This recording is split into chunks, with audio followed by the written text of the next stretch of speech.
2.1 prime factorization. I can find prime factorization. Yay, Mrs. Ackelman, you guys. Wow. That was well done.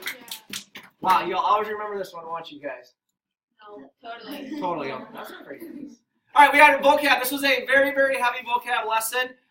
Fraction, we said, is not only a division problem, but it is Part of a whole number. part of a whole number. Awesome, okay? We talked about prime numbers. Do you need your test, Pete?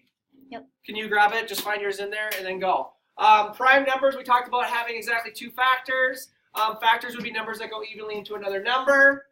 Composite number is not a prime number. Excuse me, I'm up here. A composite number is not a prime number. Composite number has how many factors? More than two. More than two. Awesome. And then prime factorization would be taking a number and breaking it down into its prime factors using a factor tree, right? Yeah. Okay, cool. So we just ran through all the vocab really quick there. When finding factors, you must do it how? Someone explain to me, how would you find factors in this classroom? Samatar. You do factor pairs. You do factor pairs, and do you have to go in order, Samatar? Yeah. You have to go in order. So when you have the number 12, you start with 1 and 12. Every factor pair is going to start with 1 in its number. And then we just go right up the number chart to 2 if 2 works, which it does. We find its pair to make 12, so 2 times 6. We go to 3 if 3 works, which it does. We got 4. And once we intersect, once 3 and 4 cross over, we're done, right? Yeah. And then if I asked you to put these factors in numerical order, you would just simply make what shape? A U. A U. Smiley face. Okay, and that would make me happy, right? Right? Okay, good. All right, 600 was a bigger one, but we did the same thing. And if I asked you to put them in order, you have all of your factor pairs listed in order. We know we were done because 24 and 25 cross over each other, and we're good to go.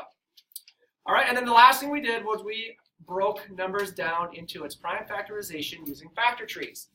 What do you do every time you hit a prime number using a factor tree? What is the rule, Kanye? You must circle it. So we circled the 3 because it was a prime number. If it's composite, you keep going. Once you hit another prime, you circle, you circle, you circle. Is it a good idea to take all of your prime numbers and write them out? Yes. Ultimately, though, the answer must be in what form? What form are we writing our answers in? Connie? Exponents? Exponent form or exponential form, right? Yeah. Okay, if necessary. Sometimes you're not going to have even that opportunity because there won't be any repeated numbers or repeated factors or repeated prime factors.